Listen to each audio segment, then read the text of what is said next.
तो perfect number वैसा number होता है जो किसी का स्क्वायर भी है और किसी का क्यूब भी है। मतलब जैसे अगर हम लोग 64 लेते हैं, ठीक है, तो 64 एक परफेक्ट नंबर है। अब क्यों है परफेक्ट नंबर?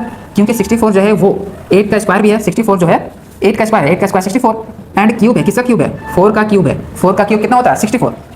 तो जो ये 64 आया वो क्या है? Perfect number. 64 क्या है? Perfect number. हेलो स्टूडेंट, आज हम लोग देखेंगे क्लासिफिकेशन ऑफ नंबर्स। तो नंबर्स को क्लासिफाई करेंगे जैसे real number, natural number, whole number, ठीक है। स्टार्ट करते हैं नंबर से। तो नंबर्स यहाँ पर हम लोग 2 टाइप्स का नंबर लेंगे। सबसे पहला नंबर होगा रियल नंबर, रियल नंबर। दूसरा होगा इमेजिनरी नंबर, इमेजिनरी नंबर, ठीक है। तो हम लोग को इमेजिनरी नंबर को इस पार्ट में नहीं पढ़ना है, इमेजिनरी नंबर को हम लोग यहाँ पर छोड़ देंगे। यहाँ से रियल नंबर हम लोग को आगे डिवाइड करते हैं। रियल नंबर को अगर डिवाइड करेंगे तो रियल नंबर में आता है सबसे पहला क्या आएगा? Rational number, rational number. Real number का एक पार्ट है रेशनल नंबर और एक है इरेशनल नंबर, इरेशनल नंबर, ठीक है। रियल नंबर को हम लोग 2 पार्ट में डिवाइड किया, पहला है रेशनल नंबर, दूसरा है इरेशनल नंबर, ठीक है। अब रेशनल नंबर को हम लोग 2 पार्ट्स में डिवाइड करेंगे। तो रेशनल नंबर में क्या क्या आएगा? पहला आएगा इंटीजर, इंटीजर, ठीक है। रेशनल नंबर में इंटीजर आएगा और दूसरा आएगा डेसिमल। डेसिमल मतलब वैसा नंबर जो पॉइंट में हो, डेसिमल नंबर, ठीक है। इंटीजर जो पॉइंट में नहीं हो, डेसिमल जो वैसा नंबर जो पॉइंट में लिखते हैं हम लोग, वो डेसिमल नंबर, ठीक है। अब डेसिमल नंबर को पहले हम लोग 2 पार्ट्स में डिवाइड करते हैं। तो डेसिमल नंबर में आएगा आपका टर्मिनेटिंग नंबर और दूसरा आएगा नॉन टर्मिनेटिंग, नॉन टर्मिनेटिंग, ठीक है। इसका सारा हम एग्जांपल के साथ आपको बताएंगे। सबसे पहले हम लोग इसका स्ट्रक्चर लिख लेते हैं। डेसिमल का क्या क्या पार्ट होता है, टर्मिनेटिंग एंड नॉन टर्मिनेटिंग। फिर इंटीजर को हम लोग आगे डिवाइड करते हैं। तो इंटीजर में आपका आएगा सबसे पहला पॉजिटिव इंटीजर, ठीक है। सबसे पहला आएगा आपका पॉजिटिव इंटीजर, सेकंड आएगा आपका 0 और थर्ड आएगा नेगेटिव इंटीजर, ठीक है। तो इंटीजर का सबसे पहला पार्ट है positive integer, 0 and negative integer. अब हम लोग यहाँ पर नॉन टर्मिनेटिंग, टर्मिनेटिंग यहाँ पर कंप्लीट है, ठीक है, टर्मिनेटिंग कंप्लीट है। नॉन टर्मिनेटिंग को डिवाइड करेंगे। नॉन टर्मिनेटिंग का सबसे पहला पार्ट होगा non terminating, non terminating and repeating. Then इसका सेकेंड पार्ट होगा non terminating, non terminating, non terminating and non repeating. मतलब टर्मिनेटिंग भी होगा नहीं होगा और रिपीटिंग भी नहीं होगा, तो नॉन रिपीटिंग, ठीक है। तो नॉन टर्मिनेटिंग का 2 पार्ट्स है, non terminating and repeating, and second है non terminating and non repeating. अब हम लोग आगे क्लासीफाई करते हैं पॉजिटिव नंबर को। तो पॉजिटिव नंबर को हम लोग नेचुरल नंबर भी बोल सकते हैं, ठीक है। पॉजिटिव नंबर को नेचुरल नंबर भी बोल सकते हैं। और अगर हम लोग पॉजिटिव नंबर और 0 को मिला देते हैं, मतलब पॉजिटिव नंबर भी है और 0 भी है, ये दोनों को मिलाते हैं, पॉजिटिव नंबर और 0 को मिलाएंगे तो ये क्या बनेगा? ये हमारा बनेगा होल नंबर, होल नंबर, ठीक है। अब पॉजिटिव नंबर में हम लोग इसको डिवाइड करेंगे 2 पार्ट्स में। तो पॉजिटिव नंबर का पहला पार्ट होगा इवन और दूसरा होगा ऑड। दूसरा नंबर क्या होगा? ऑड। पहला इवन, दूसरा ऑड, ठीक है। पॉजिटिव नंबर को हम लोग एक और पार्ट में डिवाइड कर सकते हैं हम लोग। तो पॉजिटिव नंबर को हम लोग फर्दर डिवाइड करेंगे 3 पार्ट्स में, ठीक है। पहला होगा प्राइम, दूसरा होगा कंपोजिट, तीसरा होगा क्या होगा? परफेक्ट। पहला प्राइम नंबर, दूसरा कंपोजिट नंबर और तीसरा परफेक्ट नंबर, ठीक है। तो यहाँ तक हमारा नंबर का क्लासिफिकेशन हो गया।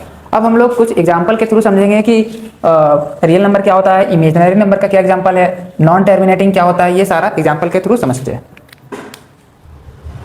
तो सबसे पहले रियल नंबर।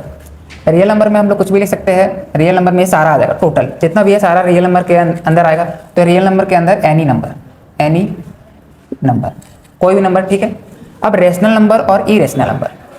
तो इरेशनल नंबर पहले देख लेते हैं। इरेशनल नंबर वैसा नंबर होता है जिसको हम लोग पी बाई क्यू के फॉर्म में नहीं लिख सकते, ठीक है। पी बाई क्यू के फॉर्म में नहीं लिख सकते हैं, ठीक है। जैसे √2, √3, ठीक है। तो ये सब इरेशनल नंबर है, इसको पी बाई क्यू के फॉर्म में नहीं लिख सकते हैं। पी बाई क्यू के फॉर्म में जैसे कि हम लोग अगर हम लोग रेशनल नंबर का बारे में बात करें तो इसको हम लोग पी बाई क्यू के फॉर्म में लिख सकते हैं। जैसे हम लोग यहाँ पर लिखेंगे रेशनल नंबर के एग्जाम्पल में 1/2, तो 1 हो गया पी, 2 हो गया क्यू, तो ये हो गया पी बाई क्यू के फॉर्म में। 1/2 हो गया 3.4, ये भी एक रेशनल नंबर है क्योंकि 3.4 को हम लोग लिख सकते हैं 34/10 या फिर 17/5, ठीक है। तो ये भी क्या है, p/q के फॉर्म में है, p/q। तो हम लोग इसको भी रेशनल नंबर के अंदर डाल सकते हैं। और भी बहुत सारा नंबर होगा 1.1, ये सारा नंबर जो है वो रेशनल नंबर है। अब रेशनल नंबर को हम लोग 2 पार्ट्स में डिवाइड किए, इंटीजर एंड डेसिमल, ठीक है। इंटीजर में पॉजिटिव इंटीजर भी होगा, नेगेटिव इंटीजर भी होगा और जीरो भी होगा। तो इंटीजर में होगा -2, -1, 0, 1, 2, बहुत सारा नंबर, ठीक है। ये सारा नंबर इंटीजर में आएगा। और अगर इंटीजर का बात करें पॉजिटिव में, तो पॉजिटिव में आएगा 1, 2, 3, ये सब पॉजिटिव में आएगा। जीरो में 0 आ जाएगा और नेगेटिव में -3, -2, ये सारा नंबर नेगेटिव होगा, ठीक है। ये सब तो आपको पहले से बेसिक पता होगा। इवन नंबर, ऑड नंबर भी पता होगा। इवन नंबर 2, 4, ऑड नंबर में 1, 3, 5, ये ऑड नंबर है, ठीक है। अब यहाँ पर आते हैं हम लोग प्राइम नंबर को देखते हैं। प्राइम नंबर वैसा नंबर होता है जो 1 से डिविजिबल हो और खुद से डिविजिबल हो। यानी हम लोग अगर 2 लिखेंगे तो ये 2 जो है 1 से डिविजिबल है और खुद से है, 3 भी 1 से डिविजिबल है और खुद से है, 5 भी 1 से और खुद से। तो ये सारा नंबर प्राइम नंबर है, 1, 3, 5, 7, 11, ये सारा प्राइम नंबर है, ठीक है। जैसे हम लोग अगर मान लेते हैं 9 लिखते हैं, तो 9 प्राइम नंबर नहीं है क्योंकि 9 1 के टेबल में भी आता है, 3 से भी डिविजिबल है और 9 से भी। तो ये 3 से भी डिविजिबल है, 1 से भी, 9 से भी। तो ये 9 जो है वो प्राइम नंबर नहीं होगा। कंपोजिट नंबर वैसा नंबर होता है, वैसा 2 नंबर होता है, जैसे 5 और 7 लिख लिए, ठीक है। 5 और 7 एग्जाम्पल लिए, तो 5 और 7 में ऐसा कोई भी कॉमन चीज़ नहीं है, ठीक है। 5 और 7 में ऐसा कोई भी कॉमन चीज़ नहीं है, तो ये इसको कंपोजिट नंबर बोलेंगे। जैसे एक नंबर लेते हैं 15 और 20, ठीक है। तो 15 और 20 में कॉमन है, क्या कॉमन है? 5 का टेबल में भी 15 आता है और 5 का टेबल में 20 भी आता है। मतलब 15 जो है 5 से डिविजिबल है और 20 भी 5 से डिविजिबल है। तो ये जो 15 और 20 है वो कंपोजिट नंबर नहीं होगा। कंपोजिट नंबर वो होगा जो जिसमें कोई कॉमन नहीं होगा, ठीक है। इसमें कुछ कॉमन नहीं है, तो ये कंपोजिट नंबर है। अब बात करते हैं परफेक्ट नंबर का। तो परफेक्ट नंबर वैसा नंबर होता है जो किसी का स्क्वायर भी है और किसी का क्यूब भी है। मतलब जैसे अगर हम लोग 64 लेते हैं, ठीक है, तो 64 एक परफेक्ट नंबर है। अब क्यों है परफेक्ट नंबर? क्योंकि 64 जो है वो 8 का स्क्वायर भी है। 64 जो है 8 का स्क्वायर है, 8 का स्क्वायर 64 एंड क्यूब है। किसका क्यूब है? 4 का क्यूब है। 4 का क्यूब कितना होता है? 64। तो जो ये 64 आया वो क्या है? Perfect number. 64 क्या है? परफेक्ट नंबर, ठीक है। अब हम लोग आगे बढ़ते हैं, नॉन टर्मिनेटिंग नंबर को देखते हैं। इससे पहले टर्मिनेटिंग नंबर। तो टर्मिनेटिंग नंबर वैसा होता है, ये डेसिमल के अंदर आता है, ठीक है। जैसे 1.23 या फिर 2.443, ये सारा टर्मिनेटिंग नंबर है। क्यों है? क्योंकि डेसिमल के बाद, डेसिमल मतलब पॉइंट, डेसिमल के बाद वो जो नंबर है वो आगे कहीं जाकर रुक गया। मतलब 2, 3 तक डिवाइड हुआ और उसके बाद रुक गया। मतलब यहाँ इसका डिवाइड कंप्लीट हुआ। नॉन टर्मिनेटिंग में होता है डिवाइड उसका कंप्लीट ही नहीं होता है। तो नॉन टर्मिनेटिंग का पहले हम एग्जांपल देखते पार्ट देखते हैं। पहला पार्ट क्या है नॉन टर्मिनेटिंग का? नॉन टर्मिनेटिंग एंड रिपीटिंग, ठीक है। तो नॉन टर्मिनेटिंग मतलब टर्मिनेट नहीं करेगा, मतलब चलते रहेगा, पॉइंट के बाद नंबर आते रहेगा, डिवाइड होते रहेगा, कभी खत्म नहीं होगा, तो उसको बोलेंगे नॉन टर्मिनेटिंग।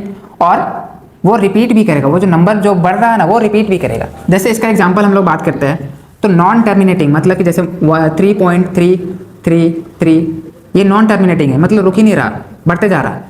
लेकिन यहाँ पर एक चीज़, एक पैटर्न फॉलो हो रहा है। क्या पैटर्न हो रहा है? ये 3 जो है ना बार बार आ रहा है, ये 3 बार बार आ रहा है, बार बार आ रहा है, मतलब रिपीट कर रहा है। तो रिपीट कर रहा है, तो ये एक ऐसा एग्जाम्पल है जो कि नॉन टर्मिनेटिंग भी है एंड रिपीटिंग भी है। और इसको हम लोग एक शॉर्ट फॉर्म में लिखते हैं 3.3 के ऊपर बार, ठीक है। ये बार का मतलब ये होता है कि जिसके ऊपर बार है वो रिपीट करेगा, वो रुकेगा नहीं कभी, रिपीट करते जाएगा, ठीक है। तो ये एक एग्जाम्पल हो गया।